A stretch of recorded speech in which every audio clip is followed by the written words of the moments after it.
All right, man, peace. Brothers, I remember the very first play that I ever watched as a child where I was fully aware of what I was watching. Because, there's a difference between watching a television program or a certain sport and then becoming aware that you know what you're watching, meaning that you're actually actively watching. You're not just passively watching. Like, for example, in the mid-'80s, I remember Larry Bird and Magic Johnson and a lot of those cats during that era. But it wasn't until probably the late 80s, early 90s that I became actively aware of what I was watching. And in football, that happened on January 6th of 1990. The only reason why I know the date is because I just looked it up. The San Francisco 49ers were playing the Minnesota Vikings in the playoffs.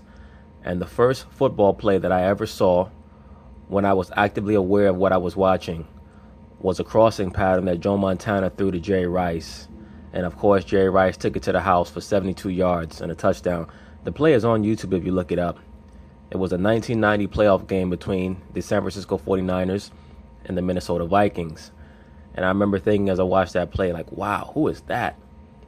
I never saw anybody run like that before. And of course, it's well known that Jerry Rice only ran a 4.7 in the combine. At least allegedly he ran a 4.7 in the NFL combine. Even though there is a sentiment that is a bit of NFL mythology that he actually ran a 4.4. I have no idea. Either way, Jerry Rice had the greatest football speed that I've ever seen of any football player. Never seen him get caught from behind. When I say football speed, I mean the disparity between what it is alleged he ran at the combine or what his actual track speed was, as opposed to what his football speed was. He has the greatest football speed of any athlete I've ever seen, of any football player I've ever seen. Now, of course, Randy Moss, he never got caught from behind either, but he ran like a 4.1 at the combine, so he's supposed to not get caught from behind. But Jerry Rice is without a doubt the greatest football player that I've ever seen in the almost 30 years that I've been watching football. The most well-rounded, fearless, and complete football player I've ever seen.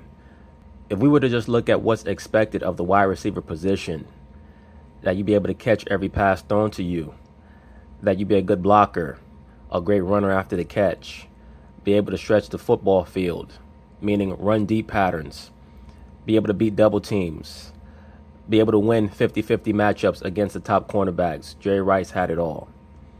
The only thing that he wasn't an absolute 10 out of 10 on were his hands. And even his hands were a 9.5 out of 10. But did he have the hands of, say, a Chris Carter? No, he didn't. But his hands were damn near there. And everything else, he was non-pareil. Route running, etc. He literally was faultless. And then his conditioning is stuff of legend. Why am I bringing all this up? Because Jerry Rice recently came out and stated that he believes that he's the greatest football player of all time. And in regards to the football players that I've seen, I agree. When I think of the greatest football players that I've seen with my own two eyes, I think of Jerry Rice, I think of Joe Montana, I think of Tom Brady, I think of Lawrence Taylor, Reggie White. Those are the top guys on my list. But Jerry Rice, to be a wide receiver and to be widely considered the greatest football player of all time, certainly the greatest at his position, shows you how great he was and how he truly transcended his position. He came into the NFL at a time when you could be very physical with the wide receivers. And he took it to a whole other level. And please keep in mind that just as he has all the NFL receiving records, he also has, or at least as far as I can remember, he still has almost all of the NCAA records. So, of course, they're going to talk about it, and I'm going to chime in. I always thought Jerry Rice was a pretty humble guy. Humble, really. Until I saw this video of him going off about how great Jerry Rice is. Well, the great Muhammad Ali once said that it's not bragging if you back it up. It's not bragging for Jerry Rice to say how great he was when he was great. Jerry Rice was in an event at Lake Tahoe, okay? Now, we've seen Jerry Rice at the Lake Tahoe golf tournaments over the years. Yeah. He likes to turn up. He likes to get lit. Sometimes he takes his shirt off and does a stripper dance. You've seen this one. Get it, Jerry. Don't let him stop. Jerry do all that shit so that he can get all them snow bunnies up there. That's the only reason why he do it. I saw one clip of him doing all them dances, and then he came off stage, and there was about 10 white women crowding around him. And let me say this also. The one strategic error that Jerry Rice made was admitting that he used Stickum in his rookie year. He had a case of the drops in his rookie year with the 49ers, and he started to use Stickum, which most of the receivers used during that time period, and a lot of them still use today, even with those crazy gloves that they wear. And of course, a lot of the quote-unquote haters and naysayers or Randy Moss fans tried to use that as a jumping off point to claim that he was not the greatest wide receiver ever. Not only is Jerry Rice the greatest wide receiver ever, he's the greatest wide receiver ever by a pretty great margin. It's not even particularly close. And there have been some other great receivers to come through the NFL since he's been in the league. During Rice's peak, from the mid to late 80s all the way through the 90s, you had a lot of other great receivers. Art Monk, Andre Reed, Chris Carter, as I've already mentioned, Michael Irvin, Sterling Sharp. But a lot of those receivers, as great as they were, did not have the longevity that Jerry Rice had. Now, many people say, well, it's easy for Jerry Rice to put up those numbers. He had Joe Montana and Steve Young at quarterback. Well, please keep in mind that in Jerry Rice's greatest season, for the majority of the games, the starting quarterback was actually Elvis Gerbach. You could look that up. Jerry Rice was something else. He literally had no weaknesses out there on the football field. He was by far the most dominant wide receiver I've ever seen. Even running reverses. He would run reverses and take it to the house. He would run reverses and throw touchdowns. He had no weaknesses whatsoever. A lot of guys come on my channel and they get upset when I speak well of certain people. I speak well of great athletes when there's the empirical data to back up their greatness. Once again, this is not a fanboy channel. Now, in the aftermath of Jerry Rice really departing from his prime, and then his retirement, you had other great wide receivers like Larry Fitzgerald, Marvin Harrison, so on and so forth. And they've come close, relatively close, in regards to being impactful for a couple of years. But Jerry Rice did it over the course of 15, damn near 20 years in the NFL. Stop you, Jerry. Oh, sway back and forth, Jerry. Well, he was doing an event with Charles Barkley, and the topic came up of who is the greatest of all time. Who is the GOAT? Is it Tom Brady? Is it Joe Montana? Is it Aaron Rodgers? I don't know. Aaron Rodgers is the most talented quarterback I've ever seen. Is he the greatest? No. The greatest quarterback I've ever seen is Joe Montana. Close second is Tom Brady. Aaron Rodgers is by far the most talented quarterback that I've ever seen. Aaron Rodgers is like if you took the athleticism of John Elway and combined it with the throwing ability of Dan Marino. We got to throw his name in there, I guess. Think so? Jerry Rice has his favorite for the greatest of all time, and it's Jerry Rice. Watch this. 2,895 yards. 208 touchdowns. I remember in the mid-90s when Jerry Rice was chasing after first Steve Largent's touchdown record for receivers. I believe it was 99. And then he passed that. And then it was Jim Brown's record for overall touchdowns, which I believe was something like 126. And he passed that. 208 touchdowns. Wow. Is anybody ever going to break that record? Imagine, that's like scoring 10 touchdowns for 20 seasons in a row. And then another half a season. Or that's like scoring 20 touchdowns for 10 seasons. With the way that the NFL lifespan has greatly decreased, I don't think that anybody's going to touch his records. I just don't see it. I think they misquoted him because I doubt that he said 13 Super Bowls because Jerry didn't play in 13 Super Bowls. I believe he played in 4. I think he was 3-1 in the Super Bowl. He had 2 Super Bowls with Montana, 1 with Steve Young, and then 1 with the Raiders. And he was great in all 4 Super Bowls. Randy Moss was in 2 Super Bowls and he was terrible in both.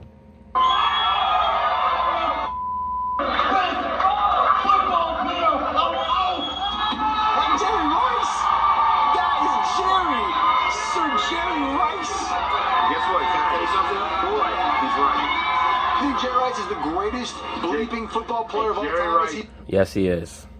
He is the best football player of all time. A lot of people think that, by the way, but saying it yourself, it comes off as insecure and it's beyond corny.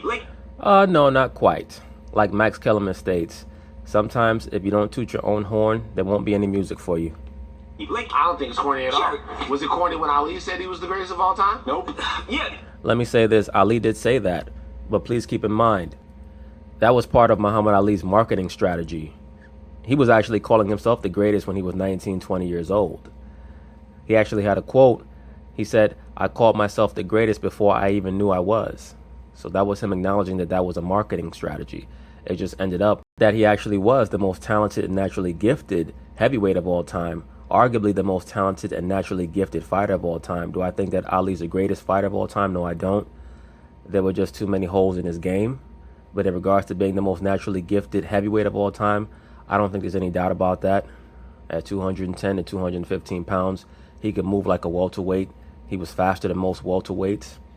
A lot of this is for another video for another day, but he was actually faster than Sugar Ray Robinson. I'm not saying that. Ring Magazine actually timed his punches. He was faster than Ray Robinson, Muhammad Ali was. So he ended up being the quote-unquote greatest in his weight class of all time. In regards to Jerry Rice, there's no doubt in my mind that by far and away he's the greatest receiver of all time, and in my view, the greatest football player of all time.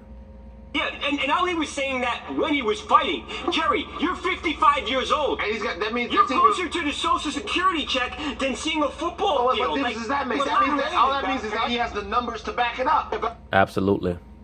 That's the worst argument That's I've a ever heard made horrible on the show. argument. Why? Because he's looking back at a whole career where he can make because it. Jerry is worried. Because the No. guy is old, he wasn't the greatest No, football yeah, player what are you of all talking time. it's because Jerry Rice is worried. He knows people have forgotten about him. Hang on, People hang on, care hang on. more about Odell Beckham. Harvey's Well, of course, people care more about Odell Beckham right now because they suffer from recency bias.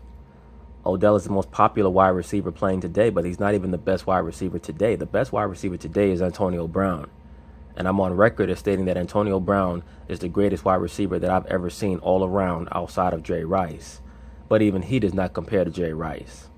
Jerry Rice was the best blocking wide receiver. Jerry Rice was the best blocker at his position, probably in the history of the NFL.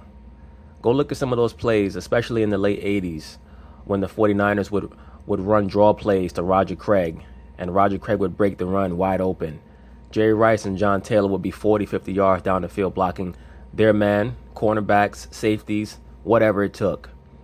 Jerry Rice was an unbelievable all-around NFL player. Antonio Brown barely blocks. But what he brings as a pass catcher is right up there with Jerry Rice. But anyway, that's basically it on that.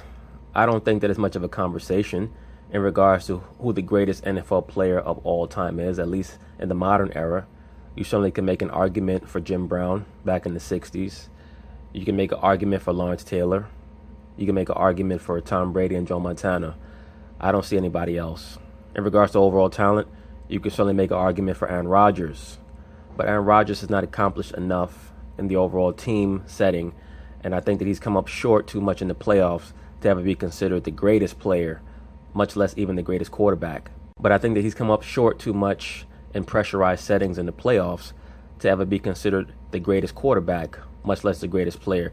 Aaron would have to win at least 3 more Super Bowls to be considered the greatest quarterback of all time or the greatest player of all time. But the most talented that I've ever seen, no doubt Aaron Rodgers. But just getting back to the point, Jerry Rice, unbelievable football player. So peace.